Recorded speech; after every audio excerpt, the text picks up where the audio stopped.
आप ठीक हैं?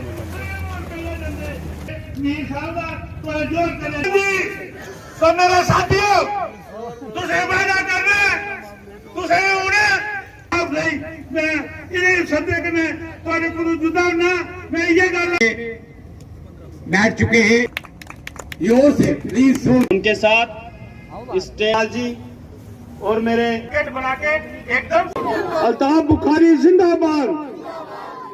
मैं मीर साहब को बताना चाहूंगा,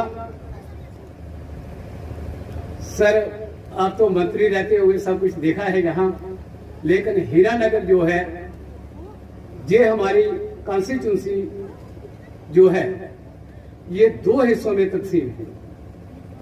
एक है नेशनल हाईवे के नीचे, एक है नेशनल हाईवे के ऊपर। जो नीचे है उसको हम बॉर्डर बेल्ट बोलते हैं।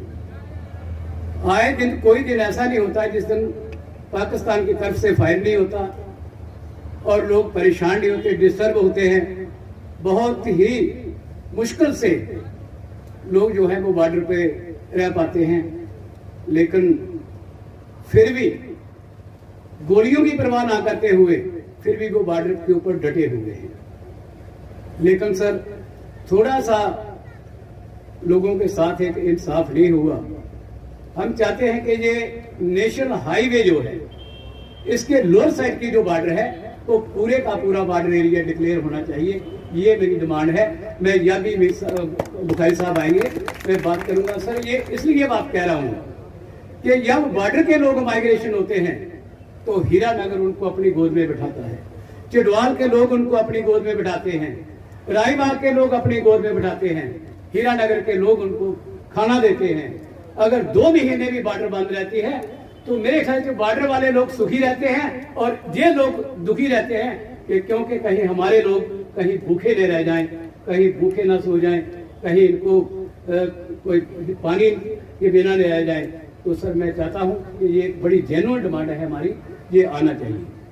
सर नंबर 2 जो हमारी नेशनल हाईवे के अपर वाली साइड है, ये बॉर्डर से भी बहुत तरह बुरी हालत फेस कर रही है। सर अगर बारिश होती है तो जहां खाने को कुछ हो जाएगा, अदरवाइज बारिश नहीं हुई तो यह सर ये पहाड़ी एरिया है, बिल्कुल लोग ऐसे रह जाएंगे।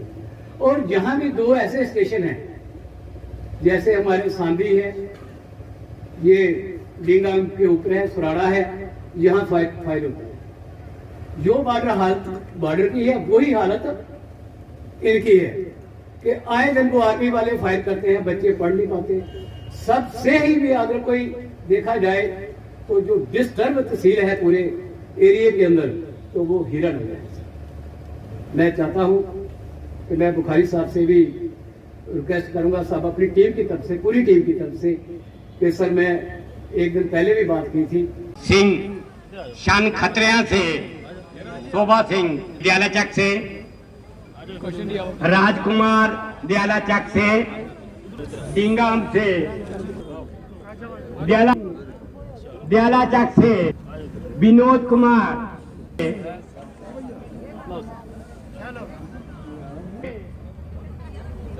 जम्मू कश्मीर अपनी पार्टी जिंदाबाद, जम्मू कश्मीर अपनी पार्टी जिंदाबाद। देखिए अपनी पार्टी उस वक्त वजूद में आई जिस वक्त यहाँ पर सभी सियासी जमातों ने चुप साध ली थी। जम्मू कश्मीर के लोग तन्हाई महसूस कर रहे थे, उनको परेशानियां लाहक थी, कोई इनकी आवाज़ नहीं उठाता था। तो अपनी पार्टी आ गई और मरकज़ी सरकार से मुतालबा करते गई कि एक तो हमारा स्टेटहुड वापस मिलना चाहिए और उसके लिए हम कोशा हैं। हम चाहते हैं कि यहाँ जम्मू कश्मीर के अंदर जो नौजवान हैं, जहाँ हम मरकज़ी हुकूमत का शुक्रिया अदा करते हैं कि वहाँ इन्होंने जो सरकारी नौकरियाँ अब सिर्फ जम्मू कश्मीर के नौजवानों तक ही महदूद की, लेकिन यहाँ बेरोज़गारी बहुत हद तक है। इस बेरोज़गारी को दूर करने के लिए कई और इक़दाम करने की ज़रूरत है ताकि हमारे नौजवानों से जो बेकारी और बेरोज़गारी से परेशानियाँ लाहक हुई हैं वो दूर हो जाए। इसी तरह से मरकज़ी सरकार ने इकनॉमिक पैकेज दे दिया, उन्होंने इंडस्ट्रियल पैकेज दे दिया, ये अच्छी बात है। लेकिन इन चीज़ों का तब तक ग्राउंड लेवल पर असर नहीं होगा जब तक ग्राउंड लेवल पर डेमोक्रेसी न हो। गवर्नर रूल कितना भी अच्छा हो, लेकिन वो किसी भी सूरत में अवामी सरकार का मुतबादिल नहीं हो सकता है, अल्टरनेटिव नहीं हो सकता। हमारा अपनी पार्टी अल्ताफ साहब, हम सारे मुतालबा करते हैं सरकार से कि फौरी तौर पे यहाँ पर इलेक्शंस हों और स्टेटहुड मिले, ताकि यहाँ के लोग भी, डेमोक्रेसी इनसे ख़त्म हो चली है। यहाँ परेशानी है, हम डिसएम्पावर हो चुके हैं। दिल्ली से कवानीन बन के आते हैं जिसमें जम्मू कश्मीर का इनपुट ही नहीं होता है। डेमोक्रेसी में सबसे बड़ी बात होती है एम्पावरमेंट की, चाहे जम्मू रीजन हो चाहे कश्मीर रीजन हो। आर्टिकल 35 ख़त्म होने से, 370 ख़त्म होने से जम्मू और कश्मीर के लोग डिसएम्पावर हुए हैं। हम मरकज़ी सरकार को मुतालबा करते हैं कि इन दोनों रीजनों को, इस यूनियन टेरिटरी को एम्पावर करने की ज़रूरत है और वह फौरी तौर होना चाहिए। देखिए, जो किसान लोग हैं वो इस कौम की एक हड्डी है। मरकज़ी सरकार ने कवानीन बनाए, फार्मर लोग इसको नापसंद करते हैं।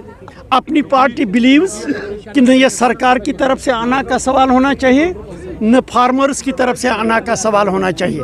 रिकन्सिलेटरी मेथड अपनाने की ज़रूरत है। भाजपा ने इलेक्शन के दौरान बहुत सारे वादे किए थे, क्या देखते हैं ज़मीनी सतह पर कितना फर्क देखते हैं? वो तो आप लोगों से पूछ रहे हैं, हमें क्या कहना है। हम यही कह रहे हैं, ग्राउंड लेवल पे जो एक्सपेक्टेशंस बढ़ा दी गई थी, ग्राउंड लेवल पे नाउमीदी नामुदी नजर आ रहा है। बंद है, जम्मू मूवमेंट बंद है, लोग मुतासिर हो रहे हैं, क्या कहेंगे सर? मैंने कहा ना, चूंकि यहाँ पर गवर्नेंस डेफिसिट है जम्मू कश्मीर के अंदर।